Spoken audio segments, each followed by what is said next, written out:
진실 추적자 사건반장 시작합니다. 저희도 며칠 전 전해드렸던 사건입니다. 2019년 한 종합병원 수술실에서 마취 상태의 여성 환자를 성추행한 뒤 논란이 커지자 서울대 병원으로 옮겨서 아직도 일하고 있었던 그 산부인과 인턴 의사 말이죠. 자, 서울대 병원은 우리도 몰랐다 해명했지만 여론은 그야말로 폭발 직전이었는데요. 결국 서울대 병원이 그 의사 직위 해제하기로 했다는 소식입니다. 물론 해고는 아닙니다만 일단 형 확정 전까진 업무에서 배제를 시키기로 했다는 거죠.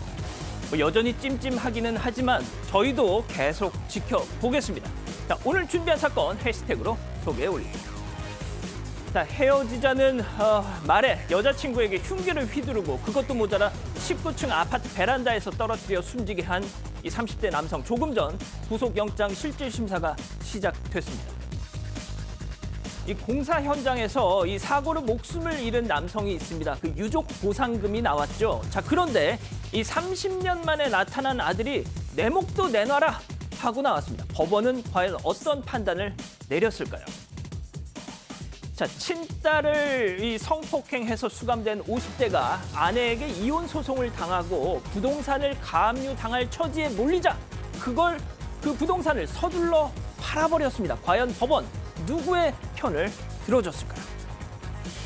자, 사건반장에서 이름 한번 불러주세요 해주신 박정환님, 사건반장이 제일 재밌어 해주신 이영민님, 3시만 되면 자석처럼 TV 앞으로 끌려간다는 김현주님, 모두 사랑합니다.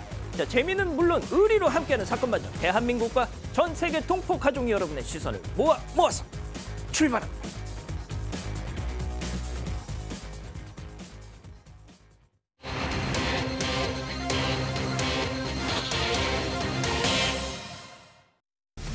대 남성이 헤어지자는 여자친구를 흉기로 찌르고 19층 아파트에서 던져 살해했습니다. 물뽕을 사용해 여성들에게 성폭력을 저지른 30대 약사가 구속됐습니다. 오늘의 주요 사건을 알아봅니다. 자, 오늘도 변함없이 사건반장 시작합니다. 사회부 백민경 기자, 양지열 변호사, 박상희 소장, 최영진 뉴스 리포터, 그리고 박준혜 수호 선생님 나오셨습니다. 안녕하세요. 안녕하세요. 양 변호사님, 혹시 양 변호사님은 수능 세대신가요? 아닙니다. 그럼 무슨 세대시죠? 그 이전 세대입니다. 저 가끔 물어보는데 모르겠어요. 저는 대학 입시를 오로지 제 방법으로 치렀으니까 뭐가 그전에 어떻게 했는지 뭐가 달라지도 관심이 별로 없어요. 학력고사 보셨죠? 아, 그런 건가요? 제가 몰라요, 진짜로. 이름이 뭔지. 진짜요? 네. 근데 저는 제 때 보는 시험을 그냥 봤을 뿐이에요. 진짜? 그게 뭐 중요한가요? 아무튼 제가 그걸 왜 여쭤봤냐면 지금 시험을 잘 본 친구들은 기분이 좋겠지만 시험을 어제 또 불수능이라고 했다지 않습니까? 그렇죠. 난이도가 변별력을 확실히 보장할 수 있는 특히 국영수가 그랬다는 기사를 봤습니다. 그래서 많이들 좀 수험생 본인은 물론이거니와 부모님들도 지금 약간 좀 기분이 안 좋으실 수도 있는데 양 변호사님도 조금 학부모이자 또 인생 선배로서 한마디 좀 해주시죠. 저는 진짜 그런 말씀들 많이 하잖아요. 지금 뭐가 앞이 안 보이는 게 오히려 정상이다는 말씀을 드리고 싶어요. 청소년 시기에는 내가 꿈이 뭔지, 정확히 하고 싶은 일이 뭔지, 미래가 불안한 일이 지극히 당연한 일이지 그냥 자기 재능이라든가 특별한 쪽으로 정해져 있어서 그걸 열심히 하면 되는 친구가 오히려 극소수입니다. 그래서 지금 굉장히 힘들고 어렵더라도 그냥 그런 일이 있을 것이고 또 절대 포기하지 않고 주저앉지만 않으면 이번 수능이 아니라 다른 공부고일 수도 있고 아닌 데서도 분명히 길은 열립니다. 예, 알겠습니다. 자, 시작을 조금 너무 경건하게 했네요. 자, 본격적으로 사건 시작해 보겠습니다. 이거 제가 어제 오프닝에서도 전해드렸던 사건입니다. 저 정말 이 사건만큼은 제가 약간 저 스스로도 이게 감정이 잘 통제가 안 될 것 같은데요. 일단 시작해 보죠. 이 30대 남성 여자친구를 살해했습니다. 네, 불과 이틀 전에 일어난 일입니다. 서울 서초구에 있는 한 아파트에서 일어난 일인데요. 함께 살던 여자친구를 아파트 비상계단에서 흉기로 해치고 그것도 모자라서 자기가 살던 19층 베란다로 데려와서 떨어뜨려서 살해했습니다. 이 30대 남성이 경찰에 붙잡혔습니다. 자, 오늘 사건 체크포인트 짚어보죠. 이별을 요구했다는 이유로 저런 이유로 그랬다는 겁니까, 양 변호사님? 이 남성 이 피해자와 수개월 동안 동거를 했다라는 겁니다. 그런데 헤어지자고 요구를 해서 그거를 참지 못한 나머지 저지른 범행이라고 하는데요. 사실 이 폭행과 함께 떨어뜨리는 것 때문에 신고가 들어간 건 119에 주민들이 신고를 했습니다. 이게 아파트 정문에 사람이 떨어졌다, 그리고 숨을 안 쉬는 것 같다라고 했고요. 경찰이나 소방관 119에서 출동을 했을 때 이미 숨진 상황이었기 때문에 별도로 뭐 병원에 들르지도 않고 바로 경찰로 사건화했던 그런 일입니다. 자, 일단 이 여자친구를 여자친구에게 흉기를 휘두르고 19층 자신의 집으로 끌고 가서 그 베란다에서 떨어뜨린 이 남성, 본인이 직접 신고를 했습니다. 지금 그래서 구급차가 저렇게 온 장면도 나가고 있는데, 신고를 하면서 극단적인 선택을 하겠다, 이렇게 본인은 뭐 얘기를 했다고 하죠. 예, 그 남성은 범행 직후에 경찰에 자수하면서 극단적인 선택을 하겠다고 예고를 했습니다.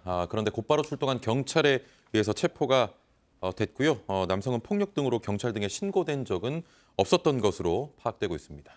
소장님, 저희가 뭐 연인 간의 어떤 이별 통보 이런 문제로 인해서 폭행을 하고 살인을 하고 이런 사건들 정말 잊을만 하면 계속 전해드리곤 있지만, 제가 정말 이 사건만큼은 정말 너무 끔찍한 것이, 흉기를 휘둘를 그 상태까지만 해도 그 피해 여성은 목숨이 붙어 있었던 모양이에요. 그 이웃 주민들 얘기를 들어보면 악 하는 이 비명 소리가 들렸다는 겁니다.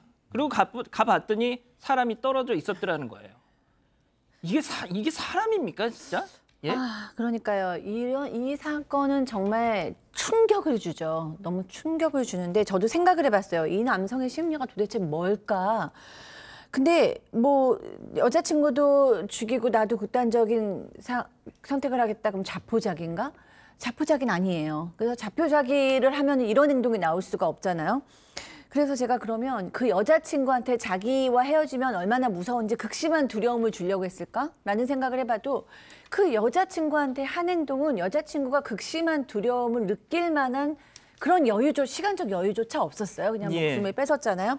결국에 이 사람이 한 행동은 본인의 화풀이밖에 안 되거든요.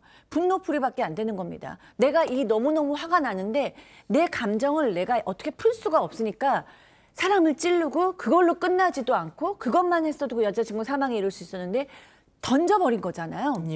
그래서 본인의 감정을 화풀이를 한 정말 최고의 극악무도한, 무자비한, 흉악한, 잔인한 그런 성격의 사람 아닌가라는 생각이 들었습니다. 그러니까 제가 정말 이 사건 반장에서 온갖 흉악범죄 이렇게 많이 전해드리지만, 저는 진짜 이 사건이 어제 제가 그 텍스트로 된 기사만 읽고도 막 소름이 끼쳤습니다. 제가 승재현 형사법무정책연구원 연구위원께 좀 여쭤봤어요. 승 의원님은 이 사건에 대해서 신상 공개하는 거 이거 어떻게 좀 생각하시냐, 제가 따로 좀 여쭤봤더니, 아니 이게 사실이라면, 이 혐의가 사실이라면 이런 걸 신상 공개를 하지 않으면 도대체 누굴 하느냐. 자, 신상 공개 요건이 있죠. 범행 수단이 잔인하고 중대한 피해가 발생했을 때, 충분한 증거가 있을 때, 피의자의 재범 방지 및 범죄 예방 등 오로지 공공의 이익에 부합할 때. 자, 이 가운데 뭐 하나 부족한 게 있습니까? 무조건 저는 진짜 신상 공개 이자는 해야 된다고 생각합니다. 양 변호사님은 제 주장에 동의를 안 하실 수도 있는데, 지금 오후 3시부터 지금 막 시작됐겠네요. 영장실질심사가 진행 중인데 구속되겠죠? 구속될 텐데 변호사님 좀 어떻습니까? 밝혀야 될 부분이라고 해도 구체적인 동기, 납득하기가 어렵지 않습니까? 일반적인 상식하고 너무 어긋난 행동을 했기 때문에 그냥 지금 얘기하고 있는 것처럼 단순 이별 요구 때문에 이런 일을 한 것이냐, 아니면 다른 어떤 동기가 있느냐, 이런 부분에 아마 수사를 좀 집중해야 될 것으로 보이고요. 추가적으로 이제 이 신상 공개와 관련해서는 그런 생각이 듭니다. 이 공익적 요건이라는 게 재범 우려라는 것이 있을 수가 있거든요.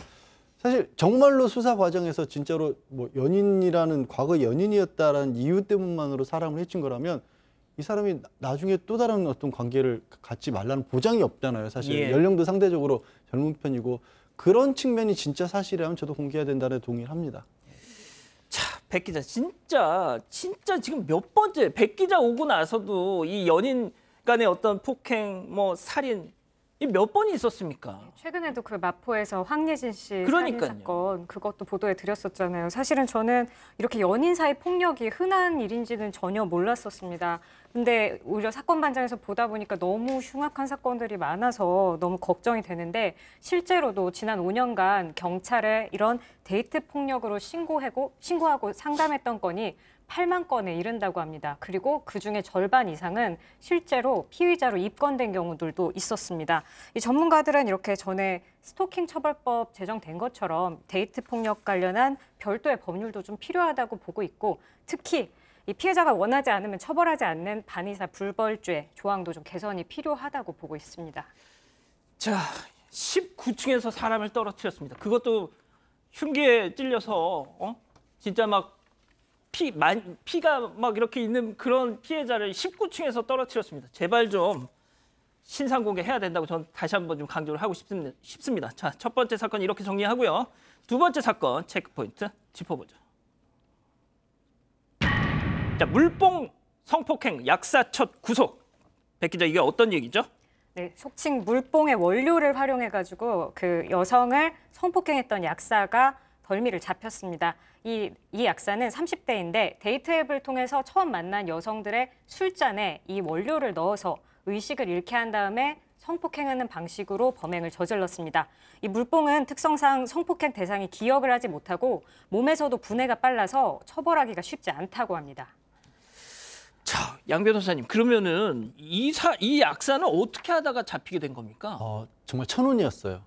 왜냐하면 이 약사가 다른 여성도 올해 3월에 같은 수법으로 이 성폭행을 하려고 했다가 그 여성 의식을 잃은 여성을 자기 승용차로 데려간 상황에서 범행을 저지르려고 했거든요. 그러다가 여성이 이 의식을 차리는 바람에 도주를 했고 바로 경찰에 가서 신고를 하고 필요한 검사를 하는 바람에 찾았고요. 왜 제가 천운이라고 하냐면 저희도 전에 제가 있던 회사 법무법인에서 이 고소 대리를 몇 차례 했어요. 이런 종류의 이른바 물뽕과 관련된 사건에서 정말 어렵습니다. 증거가 하나도 남아있지 않아요. 몸에 하나도 남아있지 않아서 정말 간접 증거로 가까스로 어렵게 이 고소를 했고 처벌까지 받게 했던 그런 제가 했던 건 아니고 이제 옆방에서 진행했던 걸 좀 알고 있습니다. 예. 자, 그런데 소장님, 다른 사람도 아니고 약사가 어떤 특정 약품을 가지고 이런 짓을 벌였습니다. 누가 이럴 거라고 상상이나 하겠어요. 그러니까요. 물뽕 그러면 자연스럽게 생각나는 그림은 클럽, 뭐 술바, 술을 마실 수 있는 어떤 그런 바 이런 거지. 뭐 이런 약사가 그러니까 직업 윤리가 하나도 없는 거잖아요. 본인이 우리가 의사가 우리 생명을 가지고 비윤리적인 행동을 했을 때 왜냐하면은 그들은 우리 생명을 보호해야 될 그런 책임과 그런 신뢰가 있는데 그걸 저버렸기 때문에 우리가 더 비난하는 것처럼 약사는 약에 대해서 약을 함부로 먹으면 사람이 죽잖아요. 예. 그런 약을 이렇게 처방해 줘야 되는 사람이 약을 가지고 이렇게 여성을 성폭행을 했다. 이건 정말로 저는 가중처벌되어야 된다고 생각하고요. 이 여성이 무슨 이렇게 전문직들만 만나는 데이트 앱에서 만났다고 해요. 그러면 신상이 다 공개된 상태에서 만난 거예요. 그러네. 일도 의심하거나 이런 걸로 두려워하지 않았을 거예요. 예상치도 못했던 일이 벌어졌다는 거에 대해서 전혀 가중처벌해야 된다고 봅니다. 그러니까 그 데이트 앱, 그러니까 이자도 약사고 하다 보니까 뭐 전문직이다 이렇게 분류가 돼서 또 그런 사람들끼리의 어떤 만남을 주선하는 그런 데이팅 앱이었던 것 같은데, 자, 그런데 이 GBL 이게 도대체 정확히 어떤 건가요? 이게 저 버닝썬 사건을 통해서 좀 잘 알려진 이제 물질인데 데이트 강간 약물로 불리는 감마 하이드록시 낙산을 만들어내는 원료인 감마 부티로락톤이라는 물질입니다. 이 GBL은 물뽕을 만드는 데 반드시 필요한 저 원료 물질이고요. 체내에 들어가면 이게 물뽕으로 변환을 합니다. 자, 그리고 아까 전에 뭐 양 변호사님도 잘 말씀해 주셨지만 이게 저 GBL과 물뽕 모두 1시간에서 4시간 만에 체내에서 다 분해가 돼요. 그렇기 때문에 추후에 검출이 불가능하다고 합니다. 지금 제가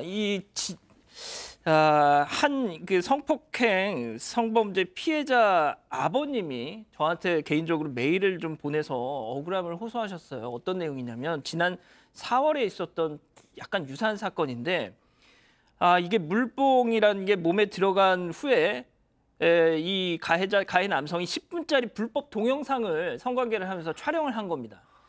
자, 하지만 경찰에 이걸 뭐 신고를 했더니 체내에서 이 약물이 검출이 되질 않는다. 그래가지고 약물 투약 가능성을 배제한 거예요. 그랬더니 이 피해 여성의 아버님이 직접 자기 딸이 그런 짓을 당하는 그 불법 촬영물을 보면서 막 그걸 여기저기 뭐 여성단체 찾아다니고 막 이렇게 하소연을 해서 겨우겨우 이렇게 뭐 일부 보도도 되고 그랬던 사안인데, 자, 이게 방금도 얘기를 했지만 체내에서 검출되지 않는다는 이유만으로 어떤 약물 투약 가능성이 배제되다 보니까 이걸로 인해서 처벌받은 사례가 없었다는 거잖아요. 네, 실제로 물뽕이나 이 원료인 GBL을 통해서 강간 혐의를 처벌받은 사례는 단 한 건도 없습니다. 야, 아니 그러면은 이 약사는 양 변호사님, 예. 그게 안 됐다면 어떻게 구속이 됐던 거죠? 그러니까 지금 오해하시면 안 되는 게 그 GBL을 사용해서 성폭행을 했다는 걸로 처벌받은 사례가 없는 거지 성폭행을 했다는 건 인정받은 사례들은 있어요. 그러니까 GBL이 검출이 안 되기 때문에 이게 법적으로는 GBL 때문이라고 판단이 안 내려지는 것뿐이지 다른 정황들로 인해서 처벌은 가능했던 거고, 이 사람 같은 경우에도 어떻게 구속까지 됐냐면, 이 사람 같은 경우에는 수사를 하는 과정에서 처음에는 아까 말씀드린 것처럼 체내에 남아 있었던 상황에서 이게 검사가 가능했고 영장을 청구했는데, 법원이 왜 참 합의를 하겠다는 말을 믿고 구속영장을 기각을 시켜줬던 겁니다. 자기 약국 팔아가지고 합의하겠다. 와. 그래서 영장을 기각을 시켰는데, 근데 오히려 이게 어떻게 보면 전화위복이 됐던 게, 검찰 측에서 이 사건을 재수사하다 보니까 이 약사가 이 원료를 1리터 무려 2,000명에게 쓸 수 있는 양을 구입을 했던 걸 밝혀냈던 거예요. 세상에. 그러니까 이게 보통 일이 아니었던 게 거기서 추가 수사로 사실 드러난 셈이죠. 그리고 실제로 6명에게도 사용했다라는 자백까지 받아낸 겁니다. 그러니 이번에는 이제 구속을 안 시킬 수가 없었던 건데, 그럼에도 불구하고 이제 문제가 됐던 부분 하나가 더 남은 게, 이 GBL을 이렇게 구매한 것에 그 자체에 대해서는 처벌 기준이 없어요. 그게 마약류로, 마약류 분류가 안 되니까 그거 구매한 것까지는 뭐라고 할 수 없고, 그걸로 여성을 성폭행했다는 건 자백을 했으니까 어느 정도 혐의 적용이 가능해진 거죠. 자, 최영규 리포터, 그러면은 지금 이게 첫 사례라는 거잖아요. 예, GBL 사용에 따른 그 처벌이 처음이 있었다는 건데, 그럼 이제 좀 분위기가 바뀔 수 있겠네요. 지금 근데 변호사님께서 말씀해 주신 것처럼 이게 GBL을 사람에게 먹이면 물뽕 효과를 내더라도 처벌이 불가능한 상황입니다. 지금 해외에서는 이 GBL을 사람에게 사용했을 경우를 처벌을 하고 있기 때문에 전문가들도 이제 우리나라도 해외처럼 처벌을 좀 해야 한다, 이런 목소리를 내고 있는 상황입니다. 자, 양 변호사님, 그러면 결국 또 국회 몫으로 넘어가는 거 아닙니까? 그렇죠. 결국에 이제 대중들에게 판매를 금지를 하거나 아니면 최소한 유통하는 데 있어서 어떻게 보면 감시할 수 있는 체제 같은 것들을 갖춰야 되는 겁니다. 이 GBL이 또 산업 현장에서 꼭 필요한 물질이긴 해요. 그러니까 아예 금지를 시킬 수는 없는 상황이거든요. 예. 하지만 어쨌든 이 어떻게 보면 약물 범죄로 분명히 이용 소리가 너무 크고, 버닝썬 사태 때 우리 많이들 다뤘잖아요. 이거를 불법적으로 유통시키고 다크웹 같은 데서, 지금 클럽 같은 데서 이거 대놓고 이 웨이터 이런 나쁜 짓을 하는 사람들이 이걸 공급했다는 거 뉴스로 수차례 봤는데, 그러니까요. 여전히 법적으로는 아무렇지 않게 유통될 수 있는 상황인 겁니다. 관리해야죠, 반드시. 알겠습니다. 프랑스 외무부에서요, 이런 얘기를 했었대요. 한국 여행 주의 사항 중에 하나가 뭐였냐면, 당신의 술잔을 지키세요. 한국 여행 가면. 당신 몰래 물뽕 같은 약물이 들어갈 수 있습니다. 이게 무슨 나라 망신입니까, 진짜 이게. 예? 빨리 제도적인 좀 뒷받침이 이루어졌으면 좋겠습니다. 오늘 사건 이렇게 마무리하고요. 다음 오늘 인물 이어갑니다.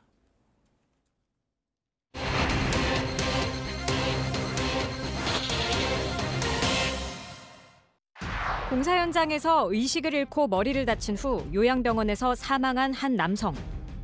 재혼 부인이 남편에 대한 유족급여를 신청하자 30년간 인연을 끊고 살았던 아들이 나타나 자신에게 달라며 소송을 제기했습니다. 오늘의 주요 인물을 정리합니다. 자, 오늘 인물 체크포인트 짚어보죠. 유족급여 달라. 자, 한 남성이요, 이 공사 현장에서 사고를 당하고 이 요양병원에서 사망한 뒤에 이 일이 시작이 됩니다. 백 기자가 내용을 좀 정리해 주시죠. 네, 2017년 한 남성이 경기도 화성의 공사 현장에서 의식을 잃고 쓰러져서 머리를 크게 다칩니다. 이후에 2020년 1월까지 약 2년 반 정도를 치료를 받다가 요양병원에서 사망하는데요. 이 남성과 함께 30년을 살아온 재혼했던 부인이 유족급여를 신청합니다. 그런데 이 전 부인 사이에서 낳은 아들이 30년 만에 나타나서 자기한테 이 유족급여를 달라고 이의를 제기했습니다. 와, 진짜 30년 동안 자기 아버지하고 단 한 번도 연락 주고받은 적이 없던 아들이 갑자기 딱 뭔가 이제 챙길 게 생기니까 나타났다. 일단 이런 내용이잖아요. 여기까지만 들어보면. 그렇습니다. 어. 참 30년 동안 연락 없다가 어. 이제서야 유족급여 달라고 하는 거예요. 어. 근데 이제 아들의 주장이 이제 두 가지로 좀 압축이 되는데 첫 번째는 재혼 후 함께 살고 있는 부인은 사망 당시 고인과 생계를 같이 하고 있지 않았다.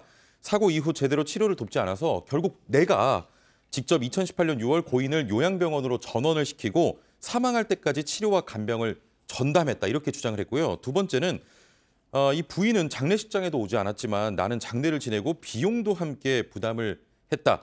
고인은 요양병원 전원 이후 주민등록상으로 나와 세대를 함께 했다. 이렇게 주장을 했습니다. 자, 그러니까 이 30년 만에 나타난 아들의 얘기를 다시 한번 정리해보면 그 새엄마죠, 새엄마. 사고 이후에 우리 아버지가 사고를 당한 이후에 제대로 돌보지도 않았다. 그래서 요양병원으로 모신 것도 나고 돌아가실 때까지 치료와 간병을 전담했다. 그리고 이 빈소가 차려지고 나서는 또 거기에 이 새엄마는 와보지도 않았다. 지금 이런 주장을 하고 있는데 하지만 소장님, 네. 양쪽 얘기는 다 들어봐야 되잖아요. 네, 그렇습니다. 이제 이 부인의 입장에서 보면 지금 이 아들이 한 얘기는 사실이 아니에요. 그러니까 부인은 뭐라고 얘기하냐면 결혼하자마자부터 굉장히 그 경제적으로 어려웠고 그 남편이 벌어오는 약간의 돈으로 30년 동안 같이 동거하면서 같이 생계를 했다는 거예요. 그러니까 내가 같이 살았다. 그리고 사고가 난 후에도 기초노령연금과 간병비 그리고 휴급급여가 나오는 거에서 의료비를 빼고 나머지를 가지고 이 부인이 생활비를 했다라는 거예요. 이렇게 보면은 굉장히 이제 부부죠. 정식 부부로 같이 사는 부부였고 도리어 이 아들은 30년 동안 연락이 없다가 갑자기 아빠가 아프다는 얘기를 듣고 나서 전화를 해가지고 이 부인의 동의를 얻어서 이 고인이 된 남편을 그 아들이 사는 집 근처의 요양병원으로 이송을 했고 그러면서 이 아들의 주소에 고인의 그 주민등록을 주소를 옮겨버렸다고 지금 얘기를 하고 있거든요. 그러니까 아주 틀리죠, 서로 입장이. 그러네요. 아니 그러면은 일단 아들의 입장만 놓고 봤을 때 법적으로 이게 어떻게 되는 건가요? 일단 유정욱 보상연금이라고 하는 것 자체가 이게 생활을 같이 하고 있던 사람들이 만약에 한 사람이 그 일 때문에 그 보상급여가 나오는데 이 보상금을 받아야 될 사람의 사망으로 같이 살던 사람들이 경제적으로 어려움을 겪고 있을 때 지급하는 급여 아니겠습니까? 그러니까 예. 가장 중요한 게 생계를 같이 하고 있었느냐가 되는 겁니다. 근데 순서가 배우자가 일단 우선이고요. 그다음에 만약에 배우자가 생계를 같이 하지 않고 있었다라면 이 자녀로 그 다음 후순위로 되는 겁니다. 예. 근데 여기서 배우자라고 하는 것은 법률론이 꼭 일 필요가 없이 생계의 오를 더 같이 했느냐가 더 초점이 맞춰지거든요. 사실혼도 가능한 그런 상황인데 어쨌든 생계를 같이 했느냐 아니었느냐가 가장 중요한 게 되는 겁니다.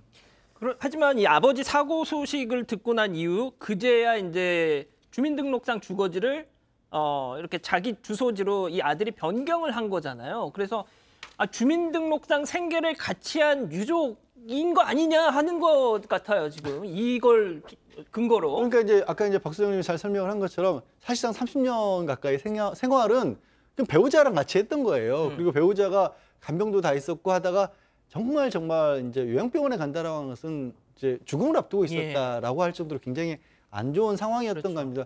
그래서야 30년 만에 아들이 나타나가지고 그때 말년이니까 제가 아버지 모시겠습니다라고 했던 거 아니겠습니까? 예. 그러면 재판부 입장을 봤을 때 그때 주민등록을 옮긴 것만 갖고 생계를 같이 해왔다고 할 수 있느냐? 저 아들이 이 아버지 덕분에 같이 살았던 거냐? 아버지 수입에 의존해 살았더냐? 이거를 따져봐야 되는 상황이었다는 거죠. 어떻게 보면 이건 그냥 간단한 좀 판단이 가능한 문제가 아닌가 싶은데 자 그럼 재판부 판단은 어땠습니까? 네, 일단 30년간 다시 정리를 하자면 30년간 같이 산 부인이냐 아니면 연락을 끊고 살다가 막판에 와서 1년 반 동안 간병을 하고 또 장례식도 치른 아들이냐 선택하는 건데요. 그러니까요. 재판부는 이제 30년 동안 산 부인의 손을 들어줬습니다. 아하. 이게 실질적인 생활 공동체였다는 이유에서였는데 조금 자세히 보면 이 생계를 함께한 유족이란 생계 전부 또는 상당 부분을 유지한 경우를 포함한다. 이 주민등록지가 달랐다는 사망 당시에 잠깐 달랐다는 사정만으로 유족이 아니라고 볼 수는 없다라고 봤었고요.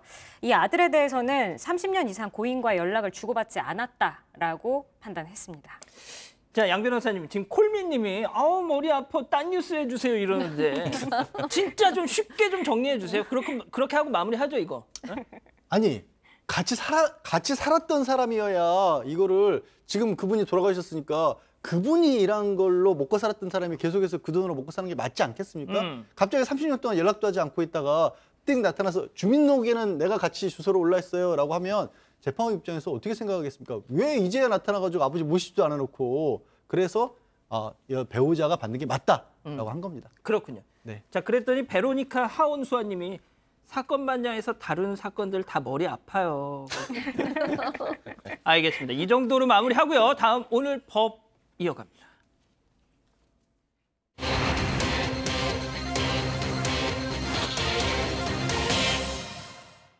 친딸을 성폭행해 수감된 50대 남성이 이혼 소송 도중 부동산을 처분하려다 법원에 의해 제지당했습니다. 수사기관이 임의로 제출받은 피의자의 휴대전화에서 다른 범죄 혐의가 발견됐더라도 정당한 절차 없이는 증거로 쓸 수 없다는 대법원 판단이 나왔습니다. 오늘의 주요 판결을 알아봅니다. 자, 먼저 첫 번째 재판 체크포인트 짚어보죠. 성폭행범의 재산 지키기입니다. 자, 이거 진짜 이 재판 관련해서 우리 가족 여러분들 의견 좀 채팅창에 올려주세요. 진짜 막 화가 막 머리 끝까지 이렇게 올라오실 겁니다. 자, 한 50대 남성이 아내에게 이혼 소송, 또 재산 분할 청구 소송을 당했습니다. 예. 정리해 주시죠. 이건 정말 저 사건 자체도 화가 나는 그런 사건입니다. 그 50대 남성이 2000년 외국인 여성과 결혼해서 딸 한 명을 뒀는데 2011년부터 2019년 1월까지 미성년자인 친딸을 성폭행을 합니다. 이 아내가 이 사실을 알고 50대 남성을 경찰에 신고했고 그 남편은 2019년 8월 징역 20년을 선고받았습니다. 자, 2019년 12월 아내는 50대 남성에게 이혼 소송을 제기하고요. 50대 남성의 유일한 재산이자 그들이 살고 있는 빌라에 대해서 가압류를 신청했습니다. 이게 50대 남성이 빌라를 마음대로 처분하지 못하도록 하기 위함이었습니다. 자, 친딸을 성폭행했습니다. 정말 사람도 아니죠, 이거는. 자, 그런데 이 소송, 이혼 소송, 재산 분할 청구 소송을 그 부인에게 당했다는 겁니다. 이건 뭐 고민하고 말고 할 것도 없잖아요, 이거는. 사실 이거는 가정법원 판사 입장에서 봐서요. 이걸 내가 법적으로 따지고 있어야 돼. 그러니까요. 그냥 할 수 있는 최대한으로 인용을 할게라고 한 겁니다. 이 액수도 작게 들리시겠지만 대한민국 법정에서 이혼 소송에서 5천만 원은 최고 액수입니다. 사실상 5천만 원 위자료로 주라고 했고요. 또 재산 분할도 받아들여서 5,200만 원을 아내에게 줘야 된다. 그리고 이제 남성이 가지고 있는 돈이란 게 빌라밖에 없었으니까 그 빌라 마음대로 못 팔게 묶어놔라라고 가처분도 받아들여 줬습니다. 자, 이렇게 소송이 순풍에 돋단 듯 잘 마무리되나 싶었는데 별안간 아내와 딸이 그 살던 빌라에서 쫓겨날 위기에 처했다고요? 네, 그렇습니다. 기가 막히게 노리시죠. 이 아내와 딸이 빌라에서 쫓겨날 위기에 처한 겁니다. 왜냐하면 이 50대 남성이 법적으로 판결이 나오기 전에 이미 빌라를 다른 사람한테 팔아버렸기 때문이에요. 네, 이 사실을 이제 뒤늦게 안 거예요, 아내가. 그래서 대한법률구조공단의 도움을 받습니다. 이 아내가 외국인 여성이잖아요. 그러니까 이제 기본적으로 이제 도움을 좀 받아야 될 일이 있었을 수 있죠. 도움을 받았는데 그래서 보니까 이 빌라를 산 사람이 어떤 여성이었어요. 그래서 그 여성을 상대로 매매를 취소해달라는 소송을 제기했습니다. 자, 그러니까 내가 이렇게 당연히 가져야 할 권리가 있는 그 빌라가 알고 봤더니 별안간 이미 다른 사람한테 넘어갔다. 자, 근데 그 빌라를 샀다는 여성이 이 50대 이 사람 같지도 않은 이 아버지라는 인간한테 하고 또 무슨 이런저런 연관이 있었던 사람이었다면서요? 이 50대 남성 아버지가 이제 친딸을 성폭행을 했었잖아요. 그러면 변호사가 필요했을 거잖아요. 근데 이 빌라를 최종적으로 가져간 사람이 이 변호사의 아내였습니다. 이야. 이런 얘기들이 이제 재판 과정에서 드러나기 시작하는데요. 일단 이 남성은 변호사한테 1억 2천만 원의 보수 계약을 해요. 근데 좀 금액이 크잖아요. 대신에 이제 이 빌라를 처분할 권리를 넘깁니다. 그 1억 2천만 원 줄 돈이 없으니 빌라를 당신네가 가져라. 나를 변호해줘. 그러니까 나를 변호해줘. 이렇게 했는데 이후 이 변호사가 이혼 소송이 나오자마자 다음 날 바로 이 빌라를 여성한테 파는데 그 여성이 자기 아내인 거예요. 야, 양 변호사님. 아니, 진짜 변호사들 다 이런 거 아니죠? 어떻게 이럴 수가 있어요? 왜 저를 보고 그러세요? 변호사가 뭐 문제를 아니, 일으키는 물론 변호를 받으면 당연히 뭐 합당한 보수는 뭐 주는 건 당연하죠. 하지만 예. 그래도 금도가 있지 않습니까? 그러게요. 저희가 봤을 때도 금도를 명백하게 어긴 것으로 보이는데 어쨌든 이건 이제 법적으로 풀어야 되잖아요. 이게 형사처벌의 대상이라기보다 법적으로 풀어야 되니까 이 아내 입장에서는 야 이거 그러니까 어려운 용어로 사회행위 취소 소송이라고 합니다. 근데 뭐냐면 이거 나한테 줄 돈 있는 거 뻔히 알면서 그 돈 주기 싫어서 빼돌린 거 아니느냐. 그게 이제 법률용어로는 사회행위 취소 소송이거든요. 그렇게 제기를 한 겁니다.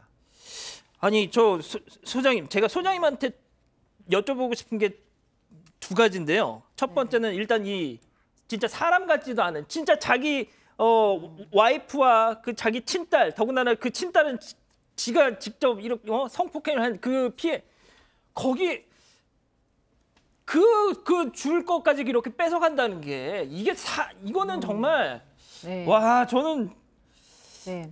일단 그 친딸을 성폭행하는 사례가 요즘 이제 우리나라에 너무 왕왕 많아요, 있는데, 진짜. 네.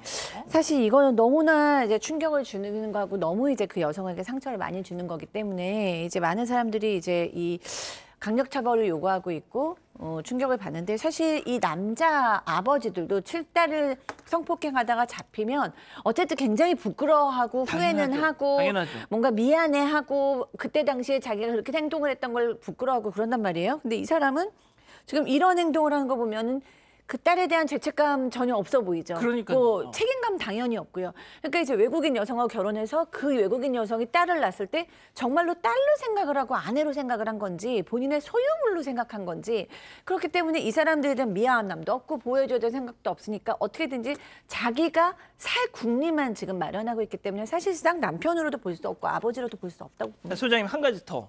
어떻게 보면 이 어머니와 딸, 특히 딸 같은 경우는 그 자기가 살고 있는 그 빌라는 범행의 현장이잖아요. 계속 그 집에서 그런 일을 당했던 거니까.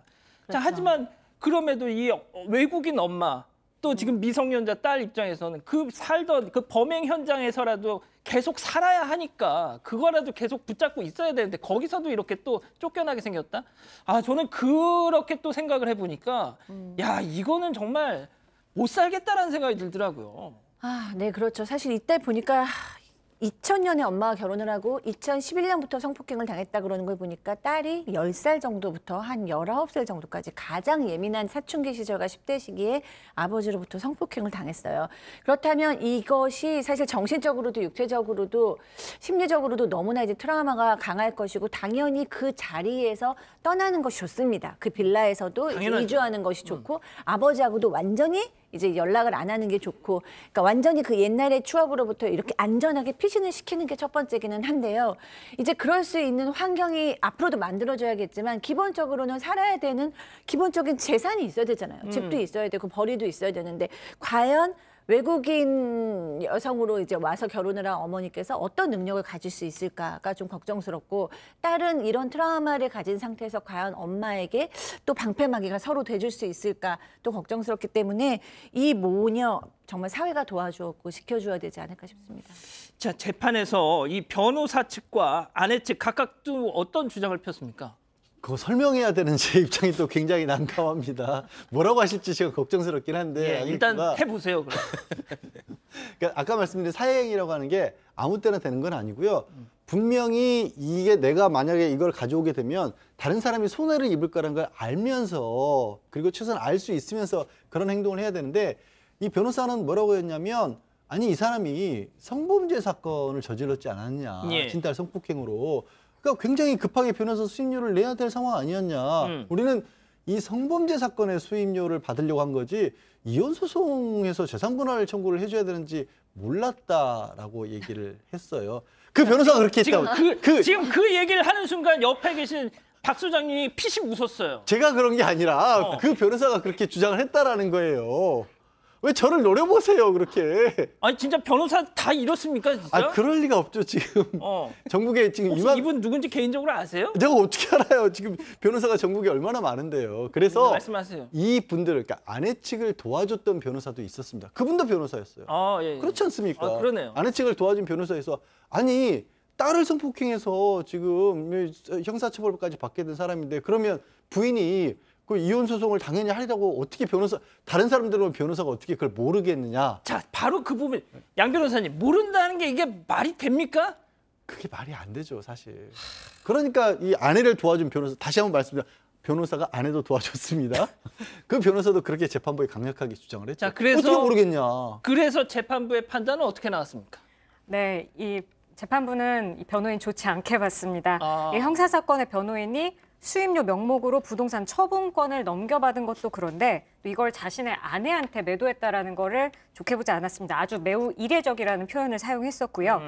그렇기 때문에 변호인의 사해 행위가 인정이 되고 또 변호인 아내의 악의도 추정이 된다라고 하면서 이 해당 부동산 매매 계약을 취소하는 판결을 내렸습니다. 야, 진짜 정말 재판부가 뭐 당연하지만 워낙 요즘 재판이 좀 예측 불허인 상황이기도 하니까 그래도 정말 잘 됐어요. 네? 잘 됐죠. 그리고 이제 아내를 도와준 변호사가 입장을 냈는데 이런 얘기를 했죠. 이제 끔찍한 성범죄의 피해자이면서 집에서도 쫓겨날 뻔한 피해자가 구제를 받아서 굉장히 다행이라고 했고요.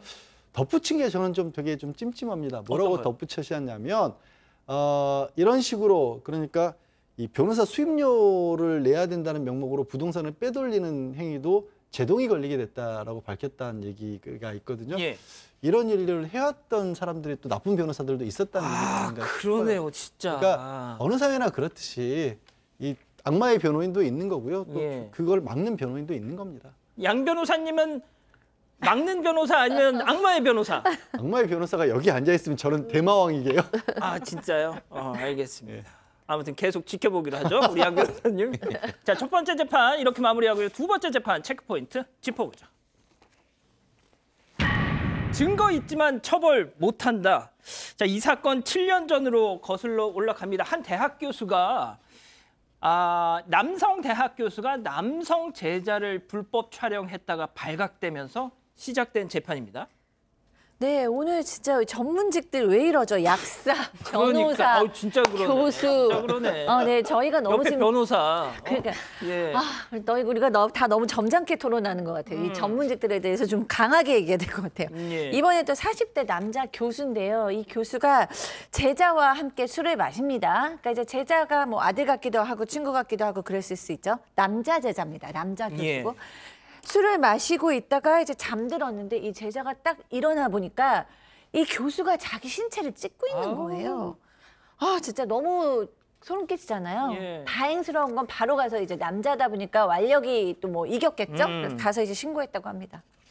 지금 우리 가족 여러분들이 진행자 양지열 변호사 그만 좀 괴롭혀 친구 계속 그러시네. 고맙습니다. 이게 개인적으로 제가 아주 존경하는 선배십니다.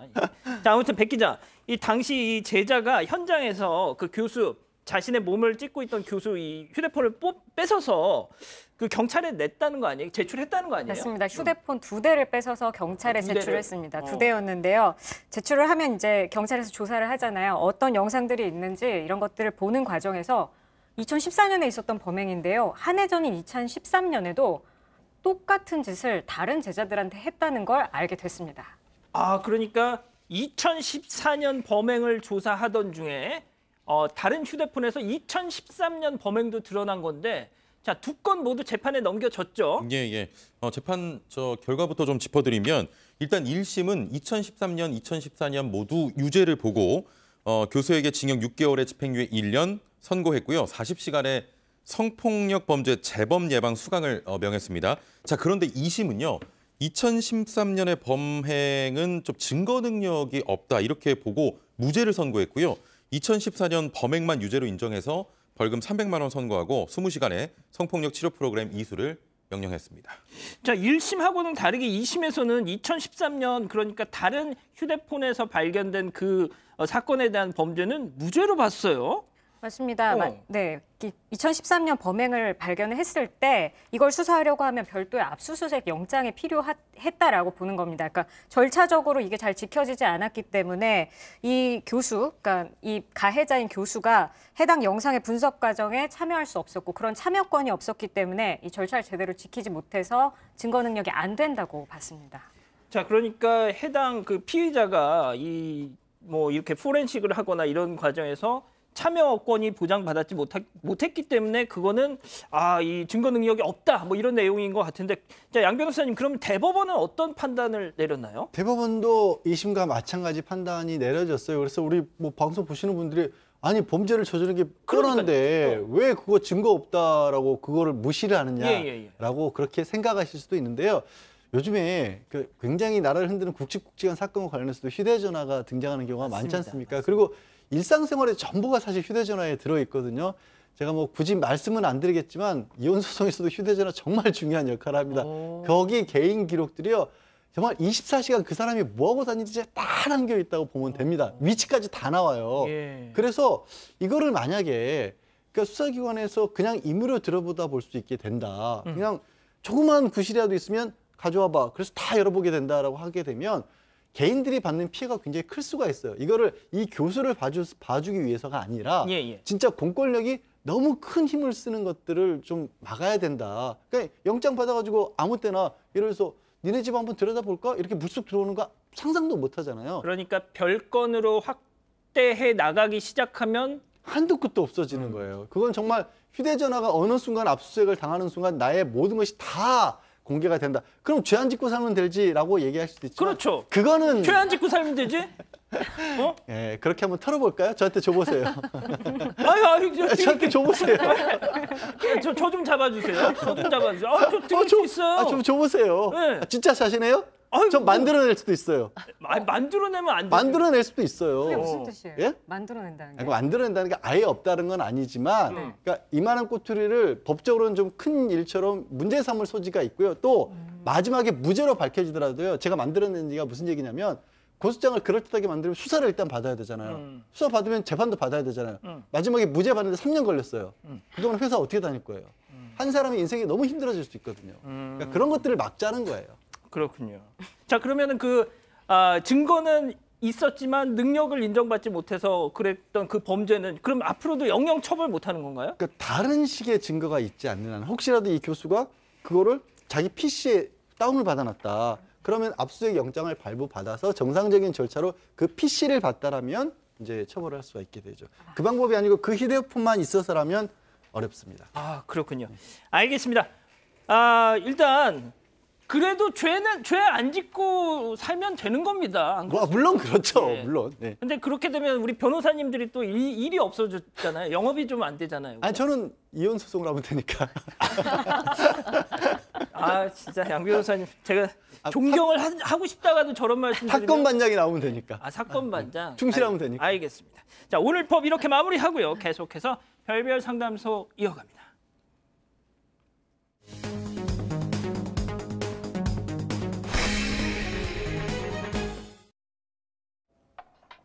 매주 금요일이면 5,000원어치의 복권을 산다는 이 씨. 술 약속이 있던 그날 역시 약속 장소에서 친구들을 기다리며 복권 5장을 샀습니다. 이 씨는 친구들과 함께 복권을 긁기로 했는데 누구 복권이든 1등에 당첨이 되면 5천만 원씩 통 크게 쏘겠다고 큰 소리를 쳤습니다. 그런데 친구가 긁은 복권이 정말 1등에 당첨이 된 거죠. 그날 밤 술도 거나하게 마셨는데 막상 돈을 받고 나니까 이 씨의 생각이 좀 달라졌습니다. 며칠 후 친구들은 자신의 몫을 달라고 요구를 했지만 이 씨는 농담이었다며 돈을 나눠주지 않았던 거죠. 그러나 하루가 멀다 하고 연락이 오는 친구들 때문에 마음은 불편하다고 하는데요. 이 씨는 정말 친구들에게 당첨금을 나눠줘야 하는 걸까요? 자, 오늘 소개된 사연은 한 언론에 나온 사례를 저희가 좀 각색했습니다. 자, 이수진 기자. 우리 이 기자가 저런 상황이면은 나 친구들한테 당첨금 나눠준다, 안 준다? 정말 고민하게 만드는데요. 아니, 뭘 고민 안 줄 거면서 뭐. 당연한 거죠. 뭘 고민해. 자, 뭐 그거는 일단 안 주는 걸로 정하고요. 자, 근데 그 말, 그 당첨되면 5천만 원씩 주겠다는 그 말, 그 이 씨가 나중에 이게 실제 당첨이 딱 되니까 야, 그거 농담이었어 뭐 이랬다는 거 아니에요, 그죠? 네, 맞습니다. 이 씨는 지금까지 매주 복권을 샀지만 당첨된 적이 거의 없었다고 하는데요. 친구들은 당첨도 안 되는데 돈을 버리지 마라 이렇게 놀려댔다고 합니다. 그때마다 이 씨는 입버릇처럼 나중에 진짜 당첨이 되면 한몫 떼주겠다 이렇게 말을 했던 거죠. 그러니까 친구들은 당연하게 이 당첨금을 정말 나눠줄 거라고 생각을 했을 것 같은데요. 농담이었다고 선을 긋긴 했지만 법적인 문제는 없는 건지 걱정이 된다고 합니다. 이 씨의 고민 해결해 주시죠. 자, 이 기자 고생했고요. 지금 게르 곱빼기님이 딱 저랑 같은 얘기. 그걸 왜 줘, 그걸? 라고 하셨어요. 자, 일단 본격적으로 좀 내용을 풀어볼게요. 그 세 명, 뭐 정말 친한 사이였나요? 네, 고등학교 동창이었고요. 일단 그리고 15년 동안 우정을 쌓아왔던 적어도 매주 만나고 매주 보는 엄청 돈독한 친구 사이였다고 합니다. 네, 같이 대학에 진학하려고 했다가 같이 실패해서 재수도 같이 하고 또 대학 진학도 하고 약간 상황이 같다 보니까 좀 동질감도 느끼고 많이 친하게 지냈던 모양입니다. 그리고 이 씨, 이 복권을 사게 된 이유가 좀 있었는데요. 몇 년 전에 이제 교제하던 여자친구와 결혼을 생각했었는데 형편이 넉넉하지 못해서 헤어졌었고 그때부터 주말마다 복권을 사기 시작했다고 합니다. 이 친구들이 맨날 놀렸는데 너 그래가지고 결혼 언제 하겠냐 이렇게 하고 놀렸는데 이 씨는 그때마다 꾸준히 사다 보면 언젠간 당첨이 된다. 그때 후회하지 말고 나한테 잘해 이렇게까지 얘기를 했다고 하네요. 지금 우리 가족 여러분들도 지금 뭐 난리가 났어요. 이건 뭐 법적으로 문제 없다. 그걸 왜 주냐? 지금 뭐 뭔 우정이 뭐가 중요한데 뭐 지금 이러고 계시는데 야, 역시 돈 앞에서는 말이죠. 야, 최영준 리포터, 근데 네네. 이 복권이 딱 당첨된 날 이 세 사람 거의 뭐 삼국지 도원결의 마냥 뭘 그러니까요. 했어요. 예, 역시 또 우정을 맹세하기 위해 이 불금에 모입니다, 셋이. 모이다가 이날도 저 복권 5장을 이 씨가 구매를 해서 친구들과 나눠 긁었는데 그게 1등이 당첨이 된 거예요. 저희도 막 예를 들면 친구들하고 야, 복권 당첨되면 너 뭐 하고 싶어 뭐 이런 거 물어보잖아요. 예. 셋이 모여서 이게 좀 유치한데 좀 말씀드려도 될지 모르겠습니다만 네네. 내용이 조금 유치해요. 일단 일단 이 씨는 방이 2개 있는 전셋집을 구한 뒤 부엌에 술 전용 냉장고를 살 거라고 말했고 복권을 긁은 친구는 5천만 원짜리 고급 세단으로 차를 바꾸겠다. 아하. 또 다른 친구는 갖고 싶었던 낚시 장비를 풀세트로 구매하겠다고 했는데 세 사람은 서로 이야기하면서 이 핑크빛을 그리면서 새로 산 고급 세단을 타고 새 낚시 장비로 물고기를 잡아 이 씨의 새 집에서 집들이 하자. 그 세 개를 다 짬뽕을 하는구나. 모아서 아주 행복한 상상을 했다고 합니다. 이야, 아유 진짜 저기까지가 딱 좋은 거죠. 이제부터 전쟁 시작입니다. 자, 그런데 말이죠. 복권 얘기가 나오니까 제가 에피소드 하나만 소개해드리면 승재현 위원님이 지난 화요일인가에 지갑을 놓고 가셨어요. 이 스튜디오에. 그래서 저한테 이제 연락을 해가지고 내가 놓고 가서 지갑 좀 챙겨달라고 그러더라고요. 그래서 제가 찾아보니까 저 구석에 지갑이 있어요. 그래도 혹시 좀 또 궁금하기도 하고 또 뭐 좀 분실된 게 있나 싶어서 제가 딱 이렇게 지갑을 열어봤죠. 지갑을 열어보셨어요? 열어봤습니다. 예. 승현님께도 나중에 말씀드렸어요. 열어봤더니 로또 딱 이 5개 있는 거야. 그래서 이 양반도 참 소시민이구나. 그래서 승현님 로또 매주 하세요? 제가 물어봤더니 저 한 번도 안 빠뜨리고 매주 삽니다. 진짜 너무 안타깝더라. 노력형이네. 예. 열심히 사시네. 예. 좀 말씀 좀 해주세요. 뭐 본인들 뭐 이렇게 경험담. 근데 이렇게 지갑 열어본 거는 뭐 범죄 혐의가 없나요? 야, 너 지금 뭐 하는 거야? 사실은 저기 비밀 침해죄에 해당할 여지가 있어요. 근데 당사자한테 전 보고했습니다. 차후에 보고했잖아요. 보고하셨죠. 사전 승인을 얻었어야죠. 아까 전에 죄를 뭐 짓지 않고 살면 된다고 하시더니 자백을 하네 거의. 양 변호사님 나가시죠. 저 복권 가끔 한번 그런 적은 있어요. 예전에 사업시험 준비할 때는 되게 재미가 없잖아요. 그렇죠. 삶이 맞아요. 좀 힘들거든요. 그래서 한번 그냥 주 시작할 때 월요일쯤에 사서 일주일 동안 그거를 바라보면서 토요일에 당첨이 되면 사법시험 준비 때려칠 거야 뭐 이러면서 일찍 진짜요? 버텼던. 왜냐하면 그때 저는 이제 세상에. 직장 다니다가 공부를 맞아요, 시작했기 맞아요. 때문에 많이 어려웠거든요. 맞아, 진짜 벼랑 끝에 계셨던 거 아니에요? 약간 그랬어요. 자, 우리 소장님은 어떠세요? 저는 로또 한 번도 사본 적이 없는데. 자, 그러니까 그러면 최영재 너무한다. 아, 너무 얄미워. 아니 아, 한 번만 진짜. 돈이 그럼 내가 많아서가 뭐가 돼요? 아니야 돈이 많아서나 뭐 소시민이 아니라서가 아니고 저는 뭔가를 기대했다가 그게 안 될 때 그 느끼는 그 마음이 되게 싫어요. 뭔가를 막 기대 희망을 가졌는데 그 희망이 이렇게 뭔가 없어지는 그 느낌. 근데 예를 들어서 우리 뭐 사건 반장에서 제가 열심히 패널을 한다던가 제가 공부를 한다던가 뭐 이런 거는 노력하면 노력한 대로 조금씩 뭐가 성과가 있잖아요. 예. 나는 로또를 살 때마다 이걸 내가 실망하는 그 실망이 싫어서 못 사겠어요. 아, 그러시구나. 우리 밥김님이 우리 양 변호사님 그 당첨이 안 됐기 때문에 지금 변호사하고 있는 거라고. 최영진 리포터는 뭐 어때요? 근데 이거 저는 한 달에 한 번 모임 있는 친구들이 있는데 늘 저 복권을 사요, 로또를. 로또 진짜? 사서 토요일 날 같이 봐요. 아이고야. 아, 위험한데. 네, 그래서 위험하다. 저희끼리도 어. 그러니까 복권을 보통 제가 사는데 예. 내가 만약에 당첨되면 뭐 한 1억씩 주겠다 이런 얘기를 하긴 했었거든요. 근데 그게 제 상황이 되면 이게 안 될 당첨되면 것 일단 저를 좀 만납시다. 이건 딱 이런 친구들 아마 많을 겁니다. 주위에. 그러니까 예, 백 예. 기자도 혹시 저런 거 하나요? 아, 좀 복권은 아닌데 어. 저 친구랑 좀 비슷한 일이 있었는데요. 어. 물론 당첨도 안 됐고 안 됐는데 그 청약 통장 있잖아요. 친구가 알려주는 거예요. 여기 아파트 이번에 넣어보라고 무순이 추첨을. 그래서 근데 이거 되면 나 얼마 줄 거야라고 물어보더라고요. 자기가 알려줬으니까 저한테 돈을 달라는 거예요. 그래서 네. 제가 만약에 이거 사서 하면 일단 연끌을 해야 되고 나중에 팔아서 하면 시세 차익에 제가 10%를 떼주겠다 이렇게 얘기를 했는데 팔 생각이 없이 한 얘기입니다. 안 줘도 되죠. 그렇죠. 그럼 왜 나눠 그걸? 자, 이렇게 진짜 여기 지금부터 이제 전쟁 시작입니다. 네. 앞서 뭐 자기들 3명의 그 꿈을 다 짬뽕해가지고 이렇게 뭐 상상의 나래를 펴다가 이제 딱 되니까 생각이 바뀌는 거예요. 네, 그러니까 이 사람이 이 씨가 맨 처음부터 정말 안 줘야지. 우리 백 기자님처럼 맨 처음에 너 안 줘야지라고 생각하고 한 게 아니고요. 예. 맨 처음에는 줘야지라고 생각을 했대요. 오. 근데 이게 5억이라고 생각을 하고 친구들 5천만 원 주면 1억 없어지고 나머지 4억을 가지고 내가 전셋집을 내가 여자친구랑 돈이 없어서 결혼도 못했는데 일단 집을 사겠다 그러고 집을 다 알아본 거예요. 근데 막상 모르던 걸 알았는데 실수령액에서 세금이 1억 3,200만 원이 빠져요. 그걸 간과했군요. 그러니까 그 생각을 못하고 세금이 정말 많잖아요. 그렇죠. 그래서 5천만 원씩 친구를 주다 보면 나는 2억 6,800만 원이 남는데 이거 가지고는 가고 싶었던 전셋집은 못 가니까 마음이 조금씩 바뀐 거라고 합니다. 이게 예전에 무슨 그 여론조사를 한 게 있더라고요. 친구가 사준 복권에 당첨되면 얼마를 줄지 물어본 진짜 이 조사가 있었는데 그 표 한번 보여주세요. 자, 50%는 공평하게 주겠다. 그리고 18%는 뭐 저처럼 내가 다 먹는다. 자, 이렇게 했는데 저는 저거 믿지 않습니다.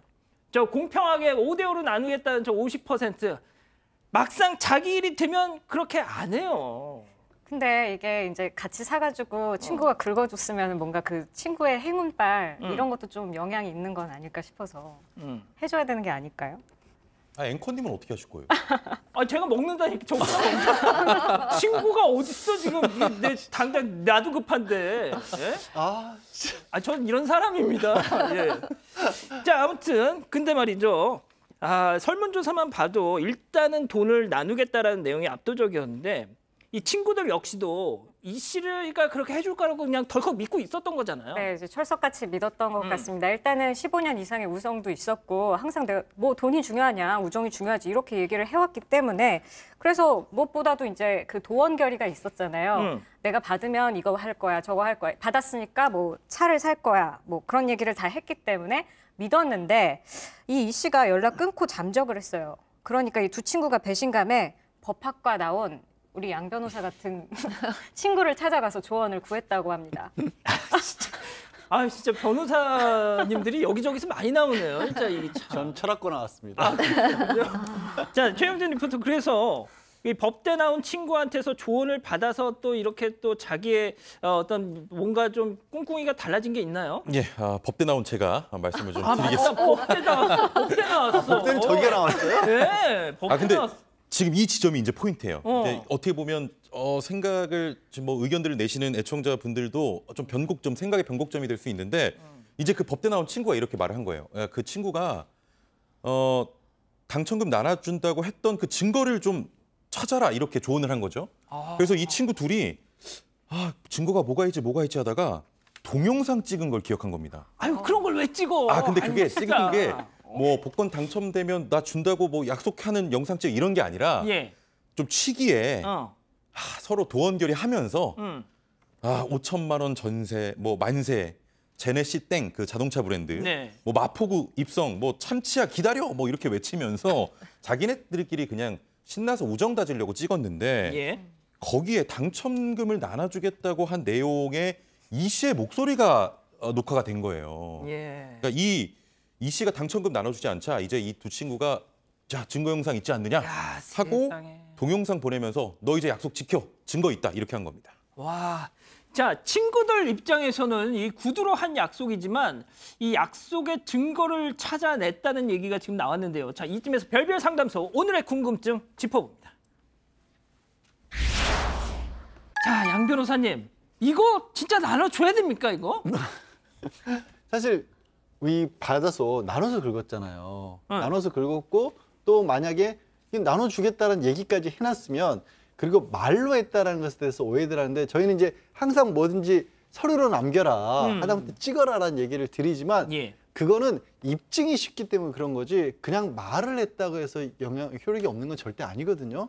진짜요? 예, 그래서 나눠주겠다고 했으면 그 순간에 법적인 효력이 생기는 겁니다. 법이라고 하는 게 그렇게 어려운 게 아니에요. 근데 진짜 이거 농담이야 내지는 이제 예를 들어 이런 식으로 전제를 달았다거나 아니면 이거는 그냥 너한테 네가 나눠서 긁기만 하는 거야. 혼자 긁으려면 시간 걸리니까 이런 얘기를 하지 않았다면 나눠 긁으면 나눠 가져야 돼요. 만약에 그래도 그런 게 어딨어 막 하면서 막 뭐 이렇게 BJR 막 이렇게 배짜라 나오면 예. 그럼 그 막 소송까지 가면 어떻게 그럼 돼요? 째야죠. 아이 무서운 분이시네 이거. 아니 진짜. 무슨 얘기냐면 예. 법적으로는요. 예. 이게 당첨되면 나눠주기로 얘기를 했잖아요. 그러면 당첨이 되면 이 사람에게는 그 순간에 이미 그만큼의 돈은 저 사람 돈이에요. 그리고 이 당첨금을 가진 사람은 그거를 나눠줘야 될 법적인 의무가 있는 그 일을 해줘야 될 사람이에요. 다른 사람의 돈을 관리하는 사람이 위치해 있는 거예요. 예. 그래서 그걸 안 나눠주면 뭐가 되냐면 횡령이 됩니다.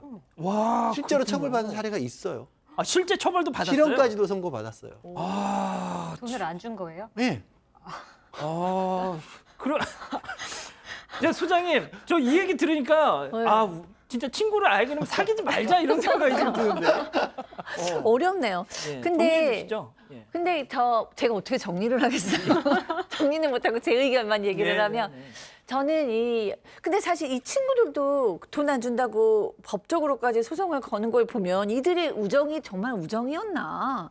이쪽 안 준 사람도 좀 그렇지만 예. 그렇다고 또 법적인 소송도 둘이 2대1로 그래서 저는 저 같으면 제가 뭐 5천만 원을 주기로 했는데 세금 떼었으니까 뭐 한 3천만 원을 줄 것이냐 말 것이냐를 고민해 볼 때 어떤 친구라면 주고 싶은 친구가 있고요. 대부분의 친구는 아니에요. 근데 꼭 그 친구 정도라면 내가 돈을 잃고 말지 사람을 잃기는 싫어하는 친구가 한두 명 떠오르거든요. 그러겠죠. 저는 그 친구 같으면 줄 것 같아요. 그래서 좀 다시 한번 본인들의 그 관계를 좀 점검해보고 결정해야 되지 않을까라는 생각이 들었습니다. 그렇군요. 알겠습니다. 지금 뭐 우리 가족 여러분들 막 이제 뭐 거의 막 뭐 시체말로 방언이 터지셨어요. 지금 막 진짜 막 엄청나게 지금 의견을 쏟아내고 계시는데 알겠습니다. 아무튼 잘 참고하셨으면 좋겠고요. 별별 상담소 이렇게 마무리하고요. 사건 상황실 이어갑니다.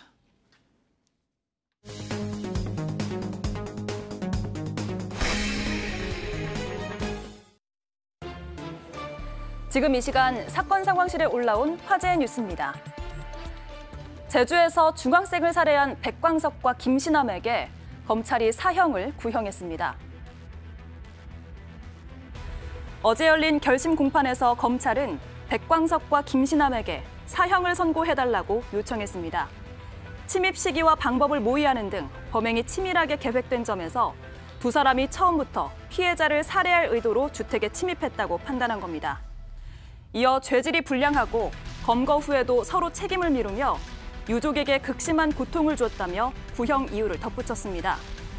두 사람은 지난 7월 동거녀의 중학생 아들을 살해한 혐의로 재판에 넘겨졌는데 여전히 살해 주범으로 서로를 지목하며 책임을 떠넘기고 있습니다. 가수 김건모 씨의 성폭행 의혹이 무혐의로 결론났습니다.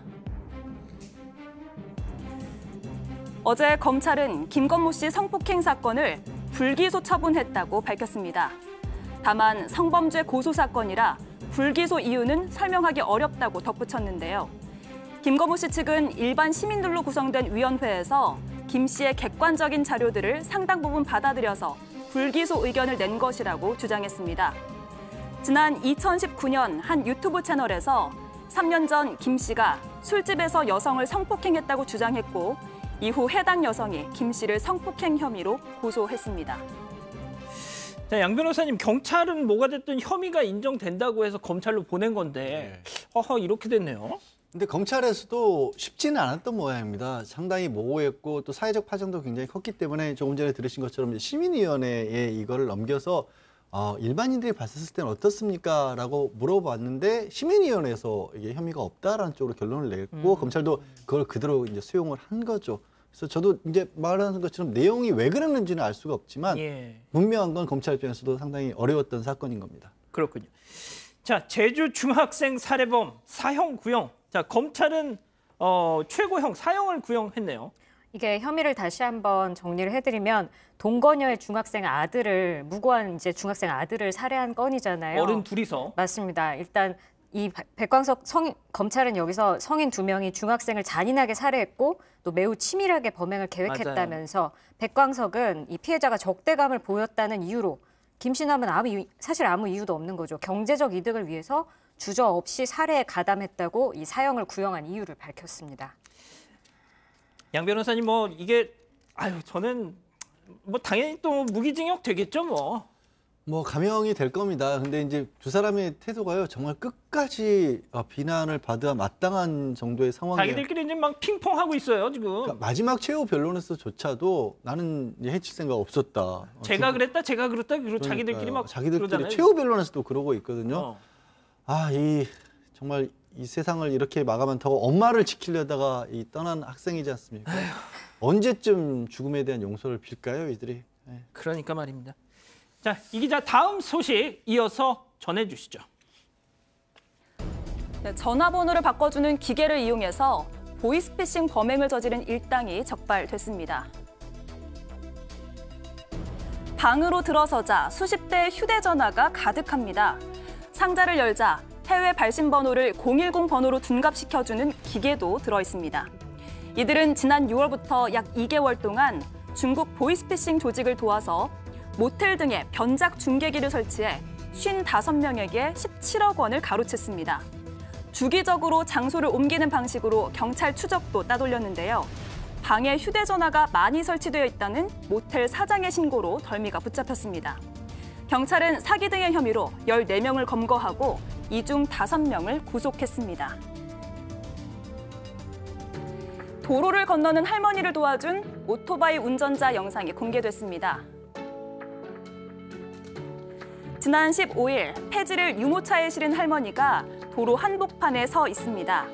양 옆으로는 차들이 달리고 있어서 위험한 상황인데요. 이때 한 오토바이 운전자가 가던 길을 멈추고 할머니에게 다가갑니다. 주위 차들에게 양해를 구하며 할머니와 함께 유모차를 끌고 도로를 무사히 건너왔는데요. 오토바이 운전자가 할머니를 돕는 동안 시내버스와 다른 차량들도 비상등을 켜고 기다려줬습니다. 지금까지 사건 상황실이었습니다. 자, 진민경 님이 제 이름 좀 불러주세요. 이렇게 아주 간곡하게 말씀을 해주셔서 진민경 님 조남을 한번 불러드렸습니다. 자, 폐지 줍던 할머니 구한 영웅 라이더. 그 영상 좀 다시 한번 보여주세요. 예, 최영진 리포터, 저 같으면 저도 뭐 운전하다 보면 저런 장면 많이 보는데 예. 저는 이 영상을 보고 반성하게 되는 것이 매일 뭐 예? 지나치시죠 그냥. 지나친 것뿐만이 아니라 예. 전 할머니한테 향해서 할머니 지금 왜 무단횡단 저 그러거든요, 솔직히. 그렇게까지 하세요? 아니 근데 뭐가 됐든 그래 나 나빠. 지금 뭐 영상 보시는 것처럼 저게 6차선 진짜 왕복 도로기 감동적이네. 때문에 굉장히 위험하잖아요. 우리 앵커님이 말씀하신 것처럼 사실 운전하다 보면 저런 위험한 상황들을 맞닥뜨릴 때 왜 저 위험하게 건너세요 이런 식으로 좀 말을 하곤 하는데 예. 이게 저 영상에서 보시는 것처럼 할머니가 폐지를 가득 싣고 유모차를 이제 끌고 가는 장면인데 배달원이 할머니에게 이제 그냥 좀 돌아가시라 처음에 손짓을 한 후에도 할머니가 돌아가지 못하자 가던 길 멈추고 길 옆에 오토바이를 세웁니다. 세워서 이후 할머니에게 달려간 배달원은 할머니를 안전하게 인도로 안내를 했는데요. 또 뭐 하나 감동인 게 할머니가 건널 때까지 시내버스와 다른 승용차들이 좀 기다려 줬습니다. 예. 자, 모텔 주인 눈썰미의 보이스피싱 일당이 검거됐습니다. 예, 우리 아까 영상 나가면서 가족 여러분들이 계속 말씀을 하시는데 네. 무슨 휴대폰이 저렇게 많아. 그러니까. 48대가 있었으니까 무슨 휴대폰 대리점 아니냐, 뭐 파는 데 같다 이런 얘기까지 해주셨는데 이 모텔 사장도 뭔가 좀 이상했겠죠. 지난 8월에 여기 방에 잠깐 들어갔다가 모텔 방에 휴대전화가 너무 많이 설치가 돼 있는데 이렇게 경찰한테 신고를 한 겁니다. 이 경찰이 출동해서 번호 조작용 대포폰 48대를 압수하고 설치한 범인을 검거했습니다. 중계기를 설치하거나 피해자들의 돈을 보이스 피싱 조직에 송금한 공범들을 특정하고 제주, 부산 등지에 흩어져 있는 이들까지 검거했다고 합니다. 자, 소장님, 그런데 뭐 피해자 중에 일부는 저는 구인 광고만 보고 그냥 뭐 했을 뿐이에요. 진짜 몰랐을까요?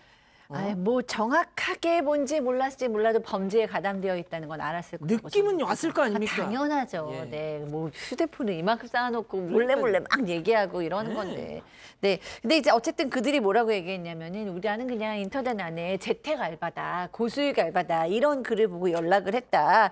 그리고 이제 그냥 비교적 쉬운 일이라고 얘기해서 뭐 그냥 참여했다라고 얘기를 하고 있다고 하는데요. 그래서 이들의 말도 믿을 수가 없지만 어쨌든 그냥 뭐 일은 별로 안 하는데 고수익을 보장하겠다 이런 건 좀 주의해야 된다고 말했다고 합니다. 알겠습니다. 사건 상황실 이렇게 정리하고요. 이어서 사건 현장 넘어갑니다.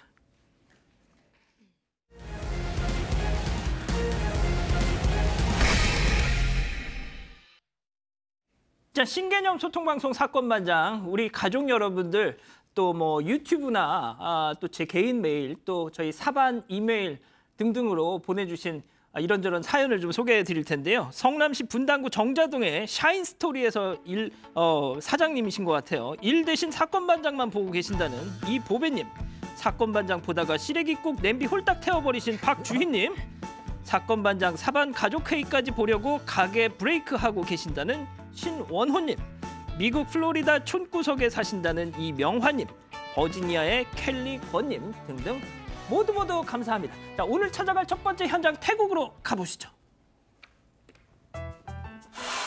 여긴 어디죠? 미용실? 네, 태국의 한 미용실입니다. 미용실 주인이 염색 시술을 하고 있는 모습이 보입니다. 네, 그런데 저 위쪽에서 고양이 한 마리가 어슬렁 들어옵니다. 그런데 이 고양이를 본 손님과 미용실 주인이 깜짝 놀라더니 뒷걸음질을 치고 소파 위로 올라가고 난리가 났습니다. 왜요? 네, 지금 주인이 뭔가를 던지려고 하는데요. 근데 고양이 쪽으로 몸을 던집니다. 네, 던지는 것까지 보니까 되게 뭘 물고 들어왔는 모양이에요. 고양이는 아랑곳하지 않고 안쪽으로 들어옵니다. 자세히 보니까 아이고 고양이가 물고 있습니다, 뭔가를. 비함 아니에요, 비함. 네, 뱀입니다. 고양이 입에서 뱀 한 마리가 꿈틀꿈틀 대고 있습니다. 저 미용실 주인이 고양이 집사 같은데 뱀 때문에 고양이한테 가까이 다가가지 못하고 어쩔 줄 몰라 하고 있습니다. 손님들도 어느새 소파 위로 몸을 피했고요. 그때 마침 고양이가 뱀을 바닥에 놓아버렸습니다. 아유, 저거 어떻게 치워 저거? 아유, 지금 막 다 도망가고 난리가 막 났어요. 기어다니죠. 네, 움직입니다. 뱀이 미용실 바닥으로 기어다니자 미용실 주인이 빗자루를 가져왔습니다. 지금 들고 가네요. 네, 뱀의 머리를 빗자루로 세게 내리치는데 저렇게 해서 뱀이 잡힐까요? 저렇게 기절시키는 거예요, 원래. 빨리. 빗자루로 여러 번 뱀을 내리치자 왜 그래, 뱀이 왜? 뱀 잡아보신 적이 있나요? 가지고. 아니 원래 뱀 땅꾼들이 이렇게 머리 탁 이렇게 해요. 네. 미용실 주인 네, 계속해서 내려쳤고 뱀이 쓰러졌는데 고양이는 내보냈고요. 이제 뱀을 처리하고 있습니다. 빗자루로 계속해서 밀고 있고요. 지금 죽은 건가? 네, 죽은 것 같습니다. 아까부터 뱀이 움직이지를 않고 있습니다. 빗자루를 결국에 미용실 밖으로 밀어 보내고 있습니다. 아니 근데 진짜 되게 깜짝 놀랐겠어. 벼랑간 그냥 고양이가 막 물고 들어와가지고. 맞습니다. 미용실 주인 또 이 고양이 집사는 고양이 입에 뱀이 있는 걸 보고 겁에 질렸다면서 고양이가 바퀴벌레 물고 오는 건 괜찮지만 뱀은 안 된다고 말했습니다. 둘 다 싫을 것 같은데. 아니 근데 이게 고양이가 이렇게 쥐나 뱀 같은 거 물고 오는 게 내가 좋아하는 거를 내가 좋아하는 집사한테 갖다 주고 싶어서 선물이에요, 선물. 이렇게 들었는데 혹시 맞아요. 선배네 고양이는 저희 집에서만 키워서 밖으로 내보내질 않습니다. 근데 저 양이 입장에서는 자기 집사를 향한 네. 감사의 마음을 표하려고 나 잘하지 하면서 물고 온 거예요. 근데 이제 저 받아보는 입장에서는 좀 별로 반가운 선물이 아니죠. 자, 다음 현장 중국으로 이어갑니다. 하하, 이건 또 뭘까요? 네, 중국의 어느 한 도로입니다. 갑자기 한 노인이 빠른 걸음으로 길을 가로지러 건너고 있습니다. 네. 노인이 다짜고짜 도로를 건너오더니 한 승용차 앞에 멈춰 서는데요. 그때 다른 노인도 다급하게 길을 건너서 이 승용차 앞으로 옵니다. 그리고 뭔가 말을 하는데 왼쪽 아래 보시면요. 주황색 뭔가 불빛 같은 게 보입니다. 불났나요, 혹시? 네, 맞습니다. 어떻게 된 일인지는 모르겠지만 차 아래에 지금 불이 붙었는데요. 이걸 본 노인들이 차에 불이 났다는 걸 알려주려고 지금 저렇게 무단횡단을 해서 뛰어온 겁니다. 좀 빨리 꺼야 될 것 같은데 저거. 네, 이 뒤에서 이 모습을 본 한 버스 기사가 갑자기 버스에서 내려서 또 옵니다. 지금 네네, 내려가네. 지금 안전벨트 풀고 내려오고 있습니다. 알고 보니 이 버스 안에 소화기가 있었던 것 같습니다. 소화기를 들고 사고 차량 앞으로 가서 지금 분사해서 불을 끄고 있습니다. 얼마 뒤 불은 꺼졌는데요. 이 버스 기사에게 당시 상황 한번 들어보겠습니다.公交车站前面可能大概100米的时候，有人在就是说在喊，正在拦截我的车，然后我看到我左边的时候有一辆可能是一个宝马车嘛，燃起来了。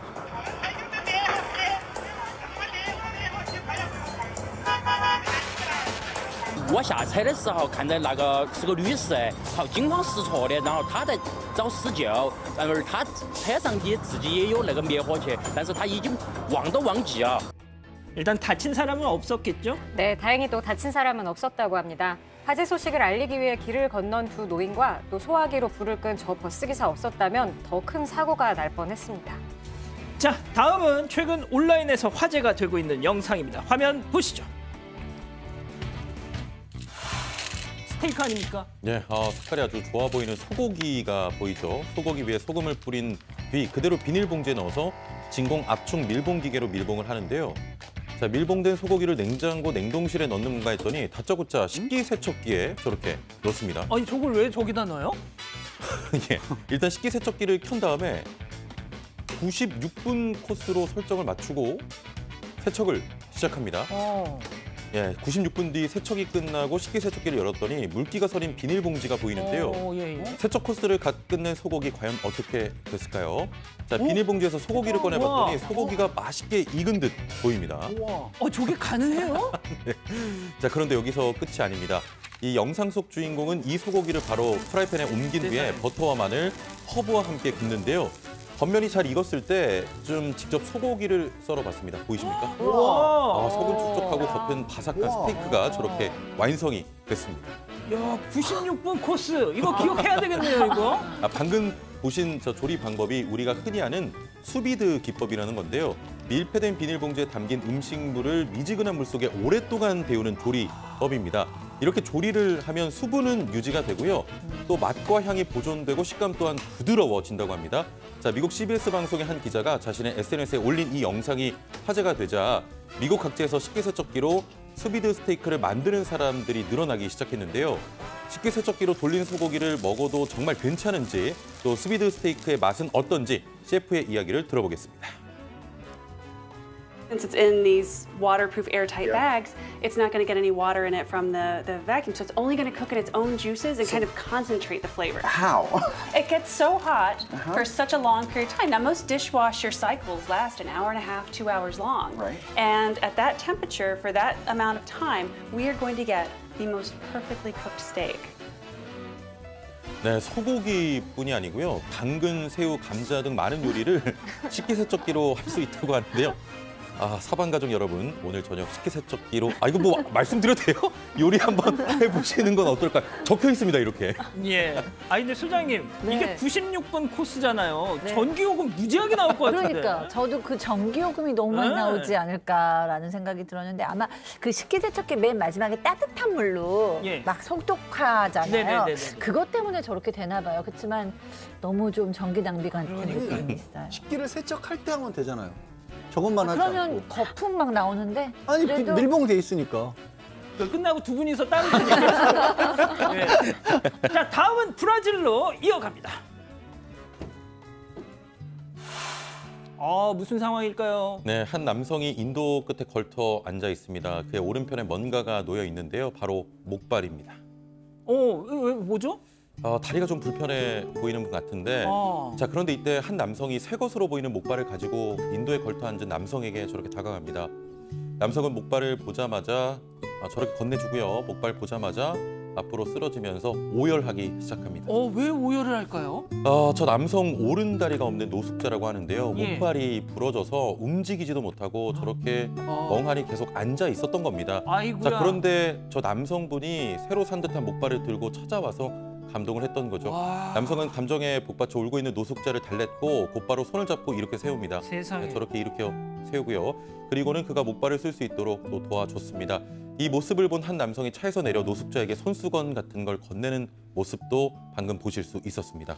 아니, 저분 누구죠? 진짜 천사다, 천사. 네, 그러니까요. 브라질 현지 언론은 영상이 촬영된 장소를 토대로 목발을 건넨 남성을 찾는 데 성공을 했습니다만 이 남성은 내가 한 일이 알려지기를 원하지 않는다며 익명을 바랐다고 합니다. 노숙자에게 목발을 선물한 남성의 선행 영상이 온라인에서 화제가 되면서 전 세계 누리꾼들에게 감동을 전해주고 있습니다. 와, 진짜 저분 대단하시네요. 아이고, 양 변호사님 어떻게 보셨어요? 넋을 잃고 보시는. 그러니까 저거를 찾아낸 눈이 정말 대단합니다. 그리고 어쩌면 제가 못 보고 있는, 제가 도움을 드릴 수도 있는 분이 있지 않을까. 눈을 좀 크게 뜨고 다녀야겠네요. 진심이시죠? 그럼요. 예, 알겠습니다. 자, 다음은 동물의 주인공인 호주로 가보시죠. 아이고, 이거 다 뭐예요, 이거?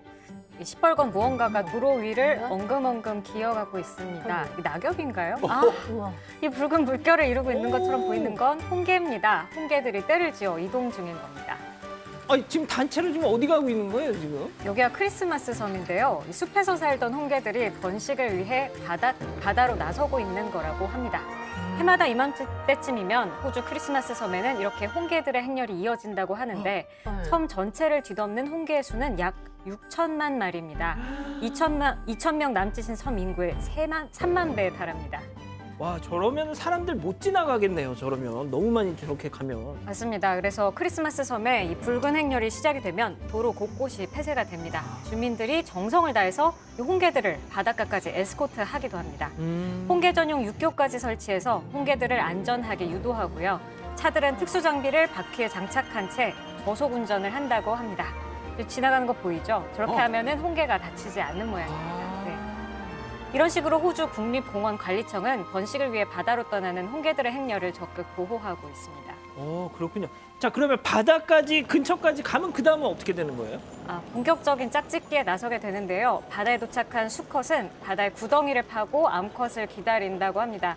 뒤이어 도착한 암컷은 좋은 구덩이를 가진 수컷을 골라서 사흘간 짝짓기를 합니다. 짝짓기가 끝나면 수컷은 다시 숲으로 돌아가고 암컷만 남아서 알을 바다로 흘려보내게 된다고 합니다. 이 과정에서 살아남은 극소수만 부모개가 있는 숲으로 다시 돌아갈 수 있다고 합니다. 자, 이 상황에서 이런 얘기하면 제가 욕을 먹을 것 같은데 콜미님이 간장게장 드시고 싶다고. 예. 제가 그런 게 아니고요. 콜미님이. 자, 잠시 30초간 전환 말씀 듣고 다시 옵니다. 채널 고정, 리모컨, 마우스, 핸드폰, 태블릿 다 돈터치. 내가 욕심이 좀 많아. 침대 스프링도 한 8,000개쯤 갖고 싶거든. 8,000개의 핏으로 내 몸에 맞춰주니까 바꿔봐. 다를걸? 알레르망 스핑크스. 그녀를 만나기 10분 전 미리 장소부터 메뉴 결제까지 모든 준비는 끝났다. 그린티 라떼 주문하셨죠? 인카페이먼트로 차에서 미리 주문 결제까지. XM3. 자, 오늘 준비한 소식은 여기까지입니다. 이렇게 좋은 날씨에도 오랜 시간 함께 해주셔서 감사합니다. 주말 휴일 잘 보내시고요. 저희는 다음 주 월요일에도 별이 3개 오후 3시에 다시 옵니다. 자나깨나 코로나 조심. 안녕히 계십시오.